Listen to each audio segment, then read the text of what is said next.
If CweCwe was a white girl and that the principal was a black man, this would have gone down so differently.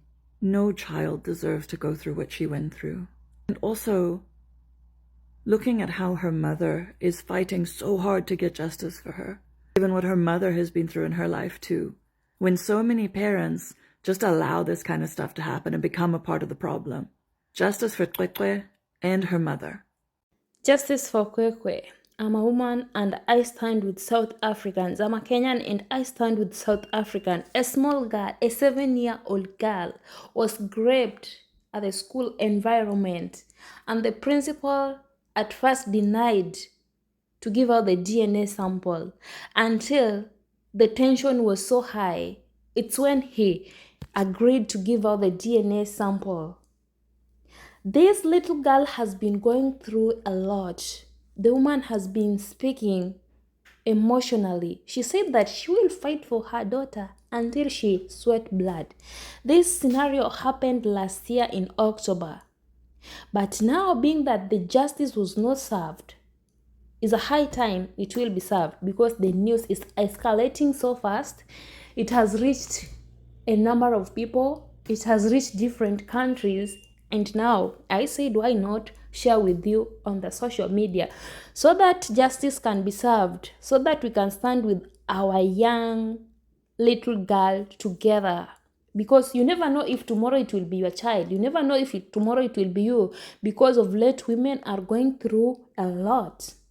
Anyway, guys, welcome back to my channel. Let's check out what people had to say about this, because this story is so heartbreaking.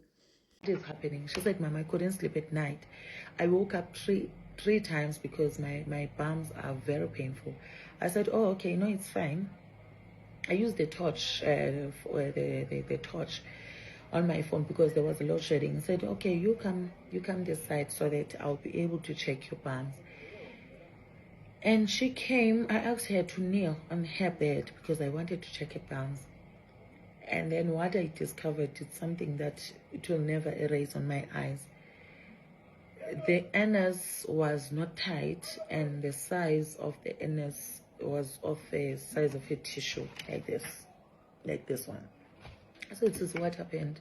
Still, deep stuff or whatsoever, it never came into my mind. I asked my husband to come and see because I don't know what is happening with the child now, because she's in pain and she's crying. And I can see poop from far, but still she says it doesn't want to come out. And then I decided to take her to the GP.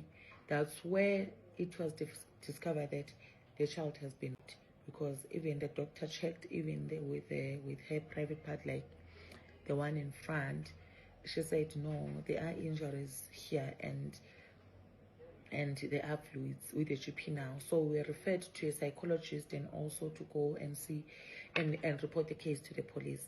And then we went to the psychologist. Unfortunately, on the day, they said, no, we should book an appointment. So we had to drive straight to the police station. While I was driving to the police station, I was like, okay, let me just pass by the school so that I tell maybe the class teacher that my daughter is not fine and she's been.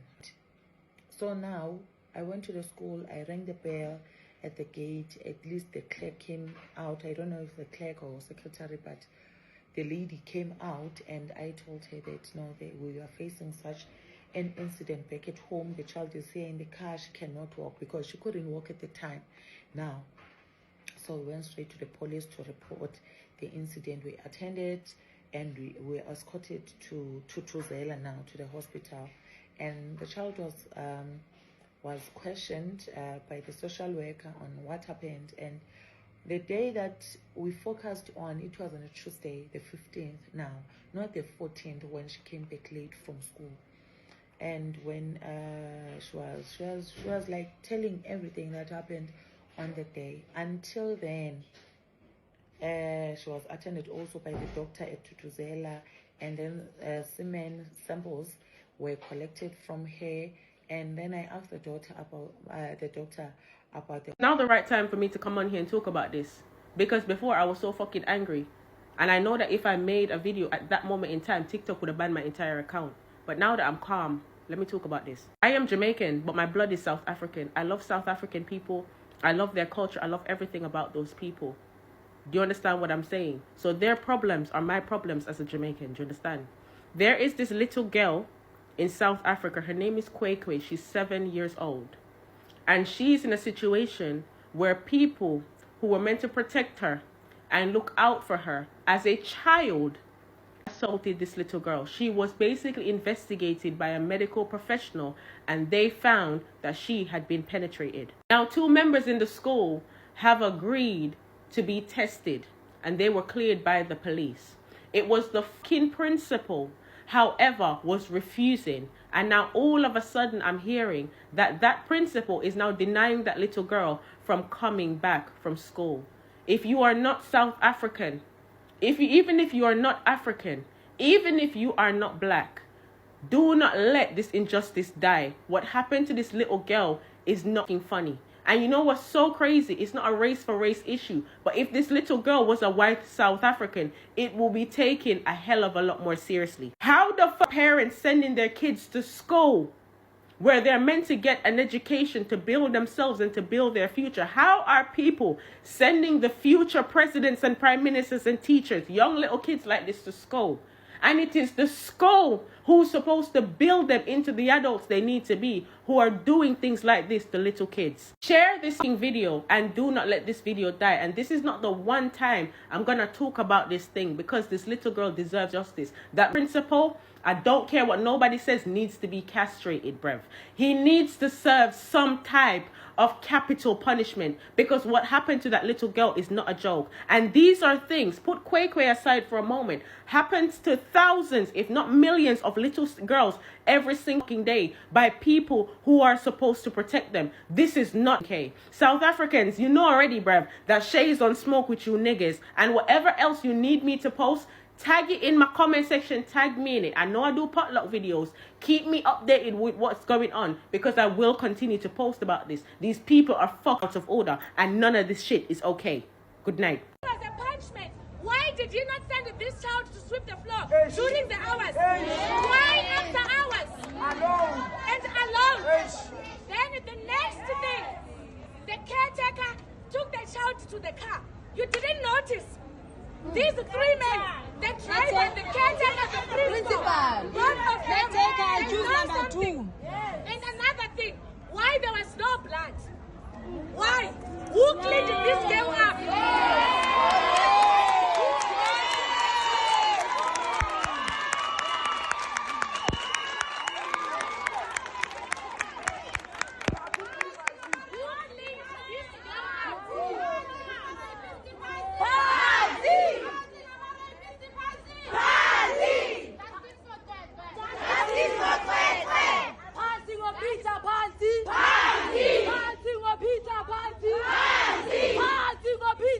This is the shocking case which the whole of South Africa is talking about right now. And there's been some big updates. Bergview College, a school in the Eastern Cape, has been deregistered by the department after a 7-year-old girl was raped on the school premises. The reason the school has been deregistered is because they are refusing to cooperate with the parents and police in the investigation. And shockingly, the school apparently told the parents not to make a scene about the incident and even requested that the child move to a different school. And now the police have announced that they officially have 3 suspects, 2 of which are staff members at the school. And one of these suspects is the school principal. I can't share a lot of information about the incident because it is heartbreakingly graphic. However, the whole country is demanding justice for this poor innocent little girl, and there's been massive outcry on social media and in public marches. Honestly, these kind of things have been going on in the society and there is no one coming out to talk about them. There are so many girls who are traumatized right now that they can't even express themselves out here because of how they will judge. The childhood trauma is still in them. For instance, this small girl, CweCwe, oh my God, 7 years old, and all these shit being done on her. I really don't know how some men always think, why don't you just go out and get a mature girl, then do all your stuff with, instead of going to such young children. Imagine this child will face all this trauma throughout her life because it's something which has gone viral on the social media, and social media is a place where you will never forget anything. It will be popping up each and every time. So if this girl gets older or maybe a teenager and comes across this kind of stuff, maybe right now she's a young child, 7 years old, but her memory will still be sharp because a 7-year-old child is someone you can say something to and will remember this throughout his or her life. I've interacted with my nieces and nephews, and I have an experience with them. If you do something very wrong to them, they will always be reminding you each and every time. To me, this girl, she will not forget. The mom has been demanding for justice each and every time, but the principal, being that he's a white South African, I'm sorry to mention white, but yes, he's a white South African. At first, he refused that he won't do a DNA, that the DNA sample won't be collected. Then when the tension was getting higher, it forced him to give out the DNA samples. The other people did the DNA samples. If such kind of stuff is done to my niece, I don't know. Maybe that day, I don't know how I will behave, because as a girl, I know the pain that women always go through, the trauma, everything. So this girl, even at school, if small kids or other fellow students keep on reminding her about such kind of stuff, do you think the girl will even concentrate at school? As a Kenyan, I stand with South Africans. As a woman, I stand with other fellow women. I stand with girls who are facing such kind of stuffs in the society, who actually don't come out to talk because of how the society will judge them. We are here for you. Because I've heard several stories of ladies going through this. Even women, leave alone small children, even women are going through this. The mental torture, the rate at which women are suffering of late, the girls, the teenagers, it's so alarming. But when justice is being demanded, there is no one paying attention to it. I'm so glad that the news of this a little girl is reaching the world right now, and people are taking action, filing petition. I have also filed the petition because I can't sit this one out. This is a girl. I know the pain she's undergoing through. Yes, the action took place last year in October, but it's still fresh in her mind. You saw the mother, how she was speaking. It was really hurting her.